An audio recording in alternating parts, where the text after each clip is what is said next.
So we're going to wait another few seconds, see if anybody shows up, and then I'll just go into what we're discussing today, our first M.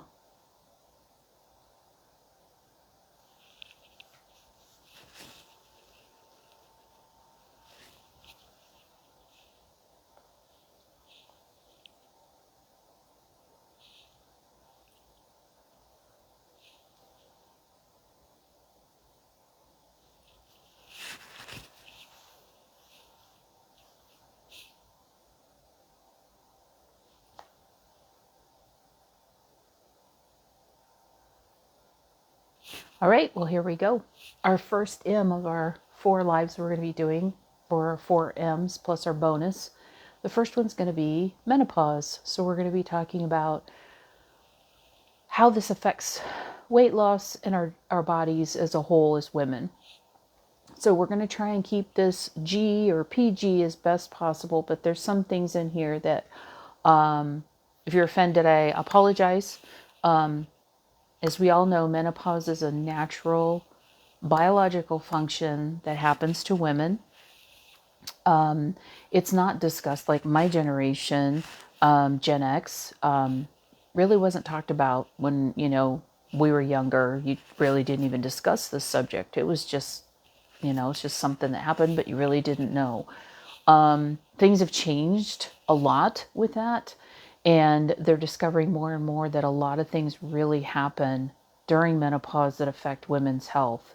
Serious effects on women's health if you don't stay on top of it. So what the Sam Hill is menopause?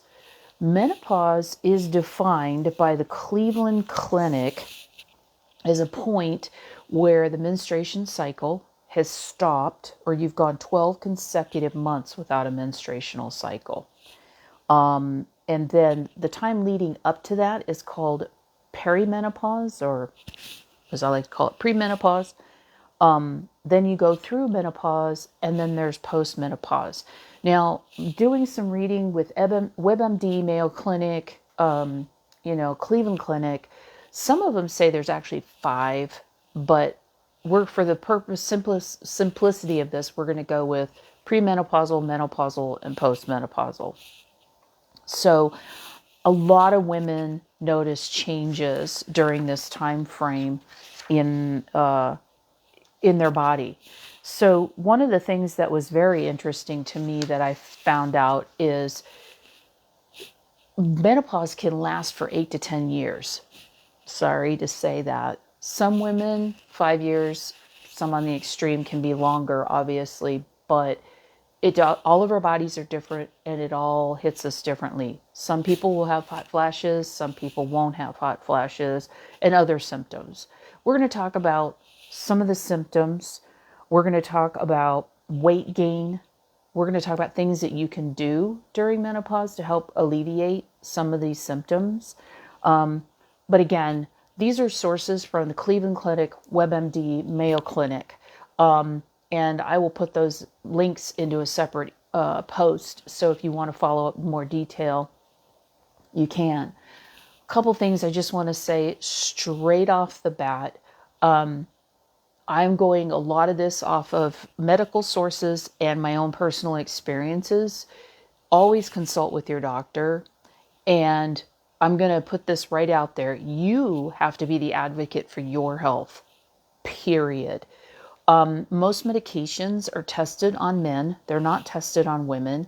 And so if you get placated by a doctor, male or female, that says to you, it's fine, go home, just lose some weight, you'll be fine, I'm going to strongly encourage you to get another doctor. And here's why. You have to be an advocate for your health, period. You know what's going on with your body more than anybody else does. So the one thing I will say to you is, this is kind of a serious part of this, but please make sure if you do not feel comfortable with the answers that your doctor's giving you, just like ice cream, baby, there's a lot of flavors of doctors out there. So let's talk about menopause. The average age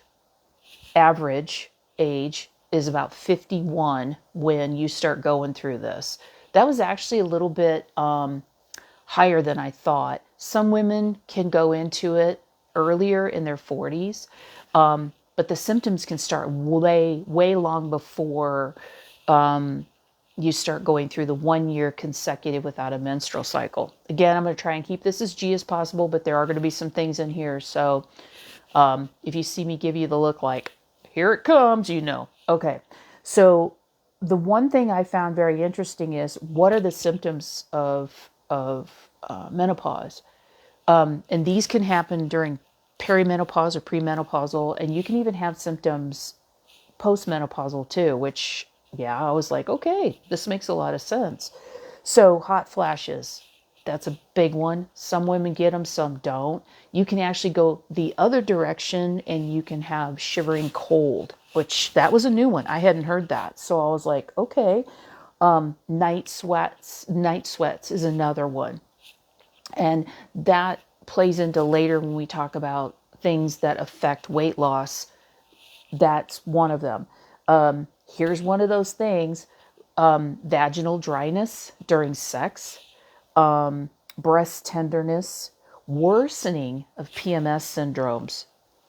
Some people have PMS, and then there's the PMSD, and I'm sure that, and I'm drawing a blank right at the moment. Brain fog is definitely one of the symptoms, but polycystic ovary syndrome is another one that can cause it to be worse. Irregular periods, obviously, because of the estrogen leaving your body's going, what the hell's going on? So difficulty sleeping, insomnia, dry skin, dry eyes, dry mouth, breast tenderness, emotional changes, irritability, mood swings, mild depression, a more frequent need to go to the bathroom, which that one was a new one for me. I thought that only happened when you were expecting, but I guess it happens when everything's shutting down too.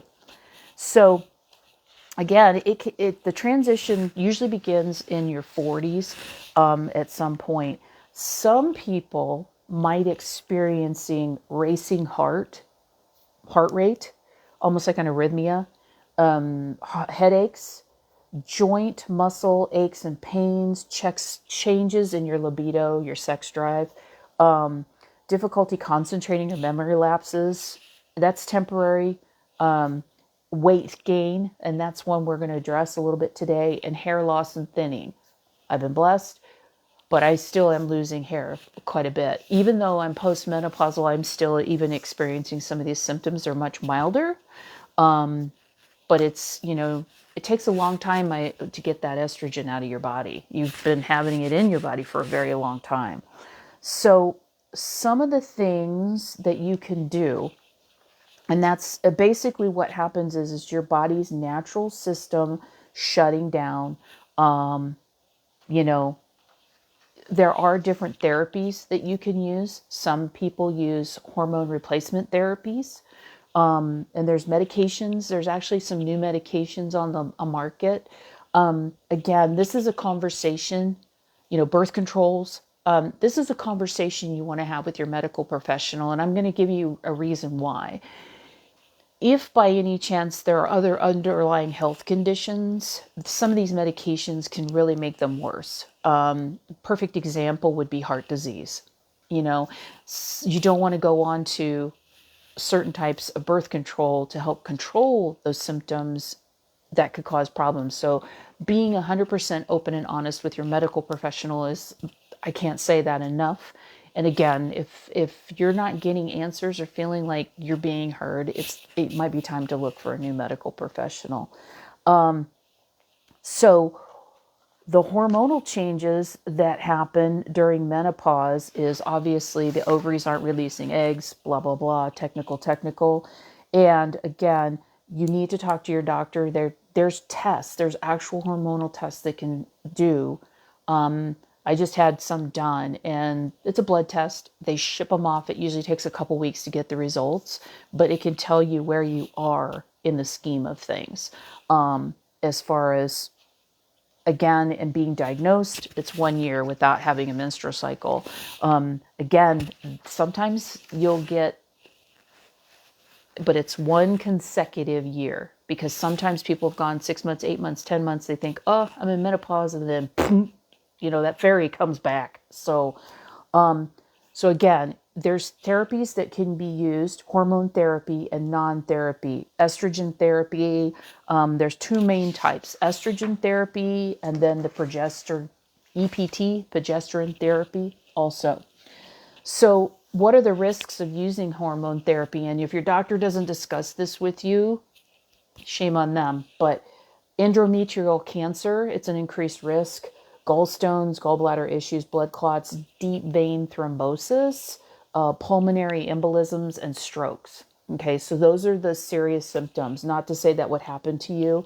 The risks are lower if you start therapy within 10 years of menopause. So again, that's kind of a guessing game because everybody's body is different. So again, that is working with your medical professional. So what are some non-hormonal therapies? Actually, these tie into where we're going with part of this. Changing your diet, avoiding triggers to hot flashes, exercising, joining support groups, and there are some prescription medications that will help and non-prescription medications over the counter. Some people. So let's talk about the diet. The big one is the diet. There are certain things that you can do to really help yourself as far as working with non-medical type things. I've got seriously 12 things that can really help. But some of the food items that you can really look into, isoflavones, foods to try are soybeans. Caution, always use organic soybeans, always, always. And soy products, be careful. Some people are allergic to them, like myself. That's why I wasn't a very good vegan, because I couldn't have soy products. Chickpeas, lentils, grains, beans, fruits, vegetables. What does that sound like? I'm going to give you a real big hint. Mediterranean diet. They're fighting more and more with the cardiology side of it, and with women that are going through menopause or menopausal symptoms. The Mediterranean diet is actually very helpful for lessening symptoms for some women. So things that can help. Acupuncture, actually, I've heard, can help relieve symptoms. Yoga can help. Because here's the thing, there's several things tied into yoga, diet. So let's get into these 12. I got 12 of them, okay? And they may work for you, they may not work for you. And like I said, some of the things we're going to talk about a little more in depth, and there's going to be reasoning behind it. The first one that they're finding, though, I wanted to talk to you about this because it's a little bit scary. So osteoporosis is one of the things that can happen during menopause because your body doesn't have the estrogen anymore. So it's going, where the Sam Hill can I get this stuff? I'm going to start pulling it from where I can get it. And it starts pulling it from your bones because there's things in your bones, obviously. So that's why they worry about the calcium as you get older and of the osteoporosis and having falls and stuff, obviously, with your hips and stuff like that. So having a calcium score or a calcium test done once a year, a bone density test, I think most insurances will pay for it for every 3 to 5 years. That's a really good, because get a baseline, always go to the same place to get it done. And then they can watch your bone structure. That's a really important thing, especially once you get menopausal, because if you're losing your bone density, we got some things that we can do to help you with that, but that's really important to keep an eye on, especially as you go through and you get into full-blown, you're postmenopausal.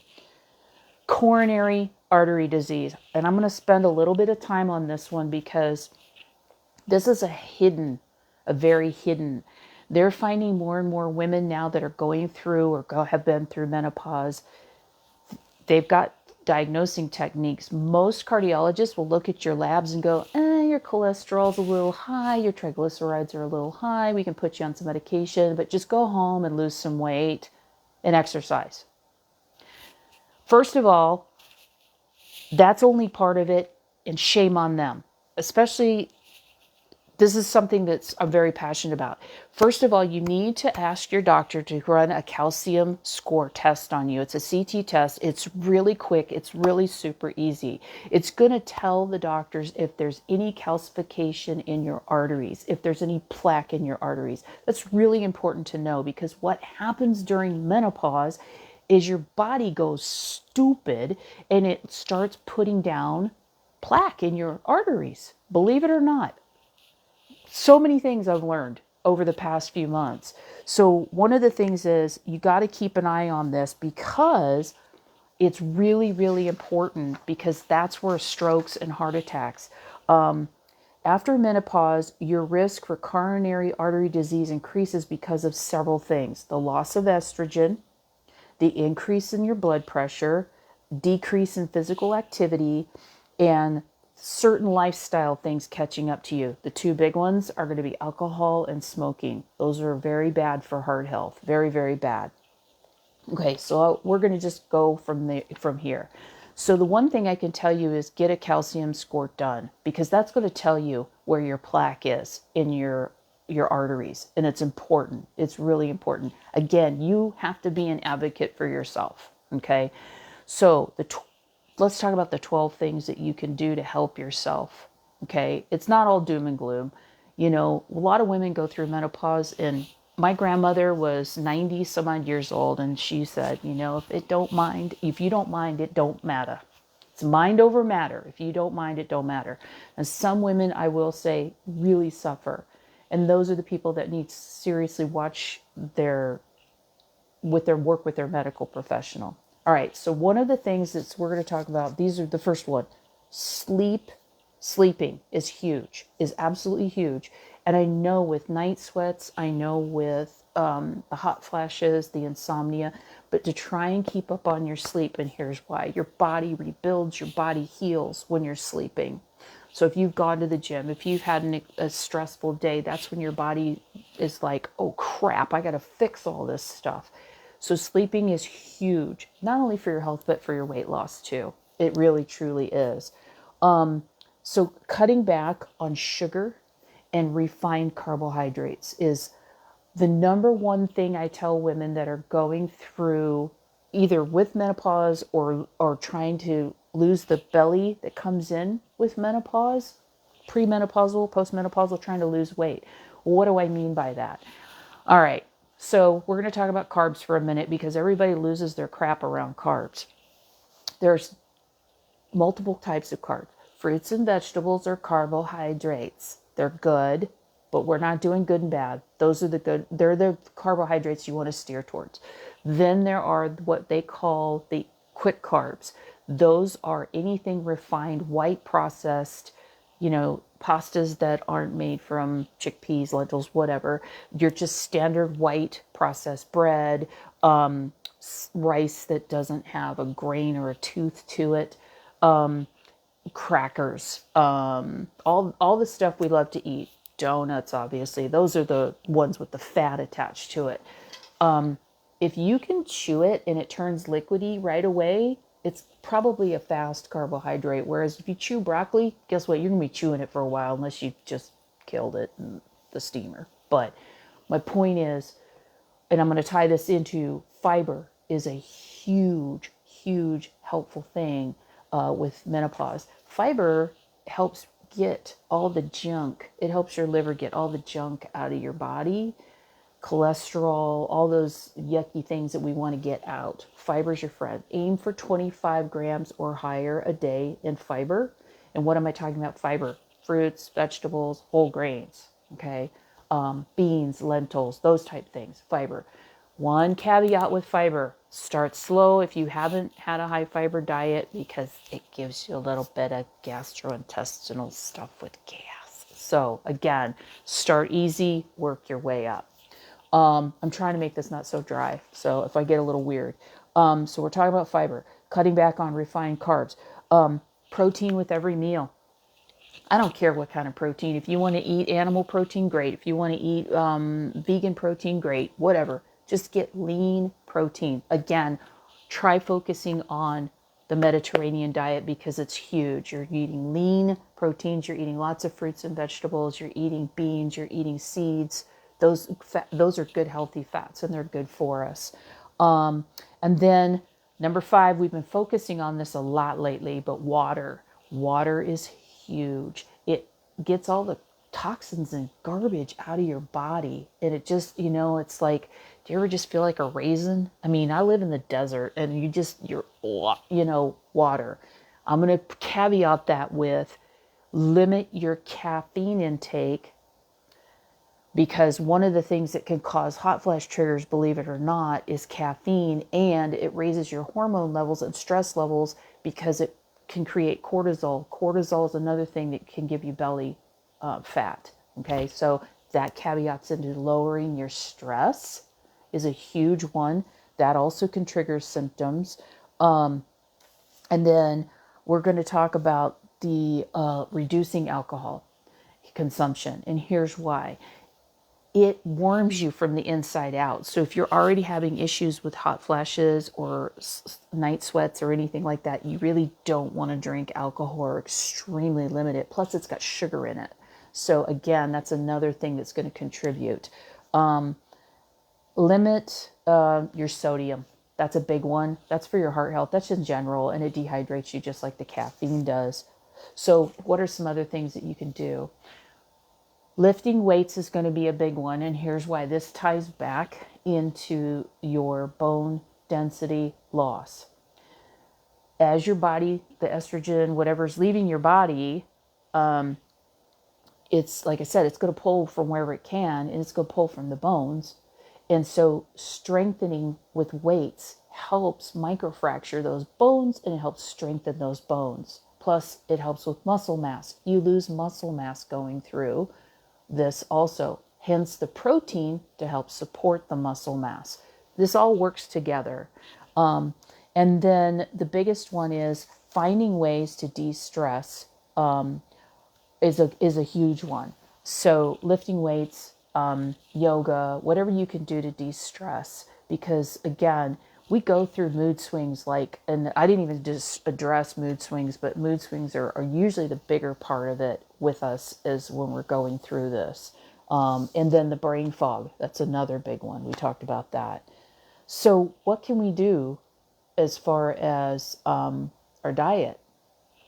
So first and foremost, I'm going to say one thing. You got to go easy on yourself during this process. It is a very difficult process for some women, and some women, it can seriously have serious effects on them. It's like pregnancy, except longer, okay, if you've experienced pregnancy. But again, or PCOS, except more intense. Be kind to yourself, okay? Some of the things that, for me personally, worked really well. The night sweats really didn't bother me because I had lost enough weight. It was like, for the first time in a long time, I felt warm. So they really didn't bother me. Now, when it's 110 outside and you have the hot sweats, or the sweats, here we go again. When you have night sweats or you have hot flashes, that can be tough. So one of the things they suggest is keep a spare set of clothes. Keep a go bag, number 1. Number 2, dress in layers. So like I work in an office that sometimes can get extremely cold. So I have a flannel or a jacket with me. If I get warm, then I take it off and I peel off layers. But keep an extra set of clothes with you. So sometimes you can sweat so bad you soak through, and don't get embarrassed with it. It's a natural thing. Yeah, there's times where it's so inconvenient when it happens, but it is what it is. I've worked with a lot of women that have gone through this. I've had some women that have gained 5 pounds during menopause. I've had other women that have gained 20, 30 pounds during menopause. Your body just goes stupid. It really does. And if you go into it with like, hey, this is a natural process. It's those hormones leaving my body. It is what it is. Don't fight it. Just go through it. And kind of not embrace it, but just say, hey, this is happening to me. It seems like the more you fight it, the worse it is. and just kind of go through it. Again, if the symptoms are super severe, then definitely talk to your medical professional, because there are things that they can do to help you through the process. But diet is going to be a big friend of yours. Here's part of it too. Women's bodies start slowing down. We all start slowing down as we get older. Think of a 20-year-old. When you were 20 years old, man, you were doing this, you're doing that, you're going here, you're doing this, you're doing this, you're doing this, you're moving, and I can do this now, thank you, I got my shots in my back, but you're moving, right? You're constantly going. When you're 20s, your 30s, your 40s, you start slowing down a little bit. Your 50s, you start slowing down a bit more because you're going through menopause, you don't feel like going to the gym, you're not doing this, you're not doing that. Here's the thing, our metabolism slows down. The whole metabolism thing, just take that, wad that up. Here, we're going to do that. We're just going to take this whole metabolism thing, we're going to wad it up, and we're going to throw it out the window. Here's why. You start slowing down when you get older. You know, at my age, I'm not going to be out partying all night, dancing, doing all that stuff. That's not who I am, you know. I will exercise regularly, but you don't even exercise as regularly as you did when you were younger, right?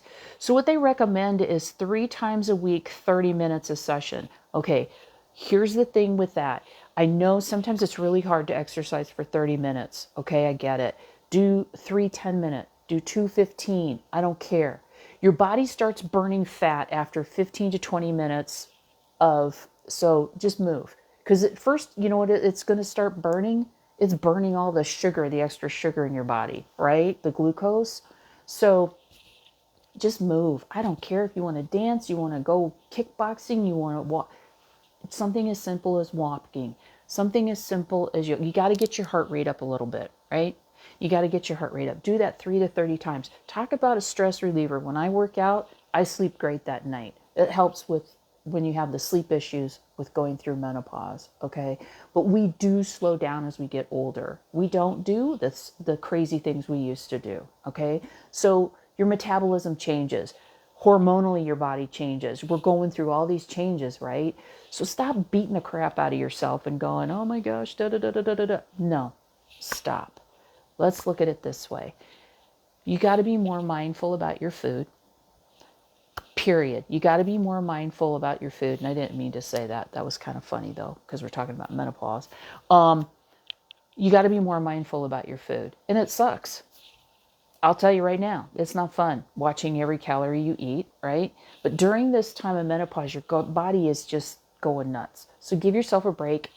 Just monitor your food. Don't go crazy. Just be mindful about what you eat, okay? And as we get older, we don't need as many calories as we did when we were younger. Again, because we were going and going and going and doing and doing and doing, right? You got to feed that machine when you're doing all that stuff. So our calories do go down as we get older, as our metabolism changes. You know, hormones, they do what they're going to do in our body. So here's the thing.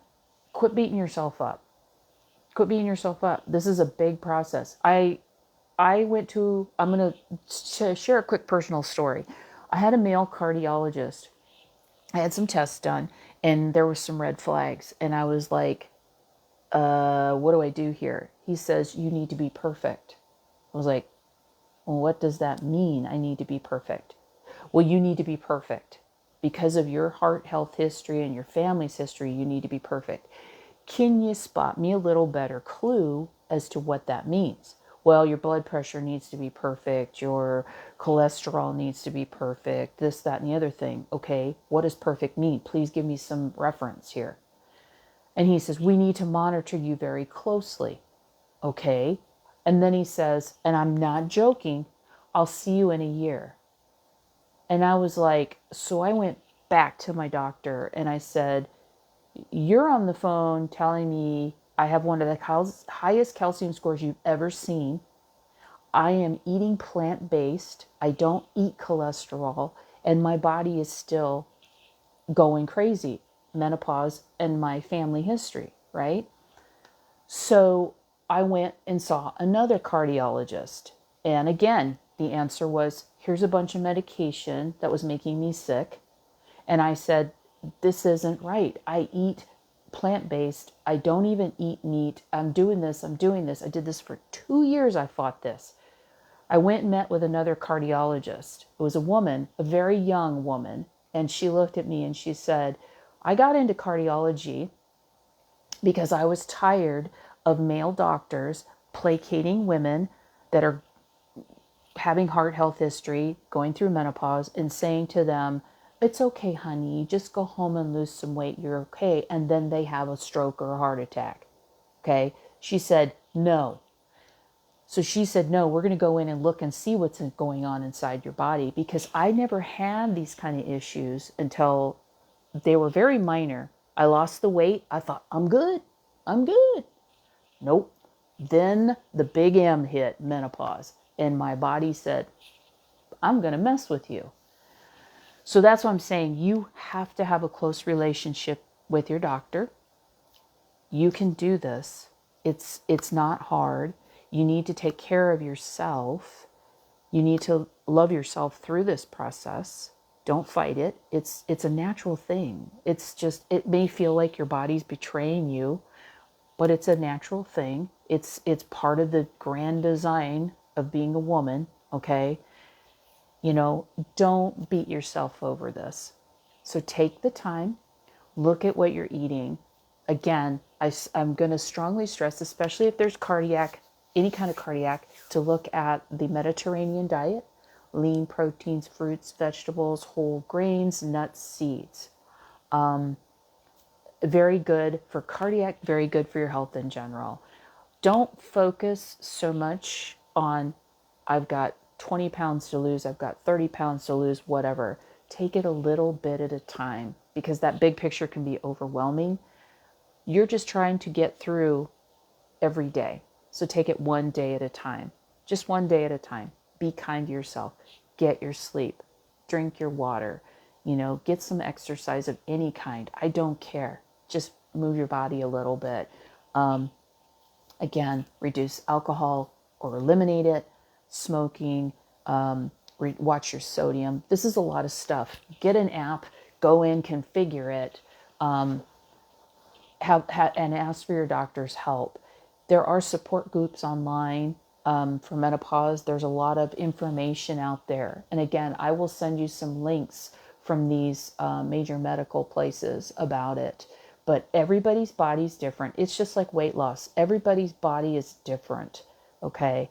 And being mean to ourselves and beating ourselves up because we put on a few extra pounds here and there, you're not going to get anywhere with this. So take it down a notch and say, what small change can I make right now? What small change can I make right now to do until I master it, and then move on? That's why we started with the water. So the next one, we're going to go through all 12 of these for the next 12 weeks. I'm going to be harassing the living daylights out of you on this website, because we're going to take each week, we're going to pick on a new thing of, hey, just a reminder, have you had your water today? You know, I've been posting stuff on it. We need to do another one this next week. We're going to talk about sleeping next week. I've already decided. We're going to talk about your sleep. So we're going to start doing about that. Okay, so exactly. Ask yourself the question, what small change can I make right now that I can do better? You know, can I give up something? And don't overwhelm yourself. I watch so many people come in and they're just like, yep, I'm going to clean out my closet. I'm going to do this. I'm going to do this. I'm going to do this. 2 weeks in, they're so overwhelmed that they're just like, I can't do this. So let's just start slow. You know, I go through these periods of time. Hi, my name is Cynthia Dales. I've been obese most of my life. I had gastric sleeve surgery September 2nd, 2014. Okay, I lost a ton of weight. I changed my body. I started lifting weights. I started eating differently. I have gained some weight back. I've gained quite a bit of muscle back. But you know what? I've had to come to terms with that. That was really hard. for me to come to terms with, because I got to a point where I was diagnosed with a eating disorder because I was scared to gain weight. I really was scared to gain weight, and I was in therapy for almost 2 years. A lot of people don't know that. I was in therapy for 2 years to just try and realize it's okay. It's okay. Not the world is not going to come to a crashing end. Okay. So what I want you to think about is give yourself a number that you can think of, a realistic number, a gentle, even if it's 10%, even if it's 5% of your current weight. So even if you want to say 5 pounds, 10 pounds, that's going to be my short-term goal. And let's just take it even a half pound, 1 pound at a time. That's 3,500 calories at a time. If you move a little more, eat a little bit less, it should eventually start normalizing. Okay. One thing I do want to talk about real quick on this. There are a lot of really good medications out there now for people that are trying to lose weight. You're hearing a lot about Ozempic and the other one that starts with a W. All I think is Japanese beef Wagyu, but that's not the name of it. But anyway, I've had a lot of people asking me. I've had a lot of phone calls. I've had a lot of emails, texts about this. Let me give you a little bit of information. This is a specific type of medication that's actually used to treat diabetes. They've been doing a lot of research on it, and they're finding that this medication, it works with the pleasure centers in the brain, and it helps you not want to eat as much. It's kind of like a medical, it's an injection. You take it once a week, stick it in your abdomen like you do with a diabetes pin, right? You take it once a week. And a lot of people have had some pretty good success with this medication. There's three things I want to tell you about this medication. The first one is, once you start taking this medication, okay, and it's just like gastric surgery. You have to make lifestyle changes. You have to watch what you eat, okay? One of the side effects of this medication is extreme nausea. And I'm talking like, for some people, it can be really, really severe, okay? There are some other side effects that you need to talk with your medical professional about. Am I saying I'm against it? Absolutely not. Because here's why. Long term, getting the weight off your body is a healthy thing, okay? Obesity is a disease, and it is a really hard disease to fight. And here's why. There's a lot of us that have had gastric surgery, lost weight, and then we start weight regain. That's that old tapes coming back to play in your head. Okay. They're actually doing research on Ozempic now because they're finding some things with depression and alcoholism too. So just to throw that out there. The one thing about Ozempic is it's a lot like gastric sleeve. If you don't take care of your baby, eventually you're going to gain weight, right? Same thing with Ozempic. At some point, you may lower the dose or stop taking it, but there is that potential for weight gain. It's like with any type of thing, right? You go on Nutrisystem or whatever those type diet. Great, they're strict. You lose weight, but if you don't make changes, and that's the key, if you don't make changes, there can be weight regain, okay? The other one thing I will say about it is, again, you need to work with your medical professional to make sure that this is something that's right for you, okay? It's not a be-all, end-all, hey, I need to lose 20 pounds for a party. This is for people who are trying to seriously get their health to be better, okay? So I just wanted to throw that out there with the Ozempic because it is like, I cannot tell you how many messages I've gotten about it. And people get desperate. And let's face it, when we're heavier, we're so desperate. We want to lose the weight. And we try this, we try this, we try this. Okay. Sometimes it works, sometimes it doesn't. Okay. But you got to be true to yourself. Be authentic with yourself. Be real with yourself. And really take a hard look at, what am I doing? There are things outside of that. Obviously, menopause is one of them. But you can just stay the course and do it just to take care of your body. Look at it as a time to just start taking care of your body, right? So again, this is just a part of life, There's a lot of stuff. There's a lot of stuff out there about menopause, and there's so many diets now. Oh my gosh. All you need to do is go Google and type menopause. Go into Pinterest, type menopause. Go to TikTok, Facebook. Oh my gosh, it's overwhelming. This menopause diet, this menopause diet, that, da, da, da, da, da, da, da, da. Look, I just want you to protect your body, your heart, your bones, your muscles, right? And eating a sensible diet. I've always been the adage of, if there's a diet out there that tells you to take something out of it, one of the food groups, it's not necessarily a good diet. Okay, it is. It's very overwhelming. So it's one step at a time. It's everything one step at a time. So next week, let's see, what is next week? We're going to talk about muscle. One of my personal favorite subjects. We're going to talk about muscle and how we can work on building our muscles, maintaining muscle. So we're going to talk about some of the structure of muscle and those type things. I won't get too technical, I promise. So our next week is going to be, our focus is going to be on sleeping. So I'll be putting a lot of stuff in the group about sleeping. And then our next talk, next Wednesday, thank you for your indulgence on moving it, but Wellness Wednesday is going to be talking about muscle. And I'm writing myself a note so I make sure I stay on task with you guys. And then I am going to be going north this weekend, but I am going to be doing a yoga stretching thing on Sunday. So I'll post in the group on Saturday once I get up there. We'll be doing some yoga, chair yoga up there to get us just moving a little bit and a little more flexible. I'll probably do it a little bit later on Sunday. But again, it'll always be on replay. These talks will always be on replay.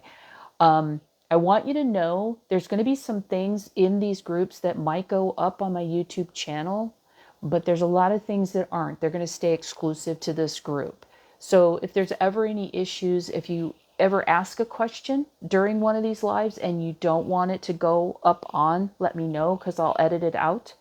But again, some of these things may go to my YouTube channel, but a lot of them won't. They're going to stay exclusive to this group because this group of women is an amazing group of women, and I want to keep this here with us. Okay? So again, if you can think of anything, let me know if there's any questions you have. And if I don't know, I will be more than happy to find out for you. And I will be posting the links to the Cleveland Clinic's information about menopause and also Mayo Clinic. I'll be posting those links so you can go out and read that information for yourself because I really want you, knowledge is power. And so having that knowledge can help you make good decisions for you. Okay? I love you guys. You're awesome. Have a great day. And we're going to talk about sleep. We're going to be posting about sleep. And then I will see you this weekend. Peace out. Love you. Bye.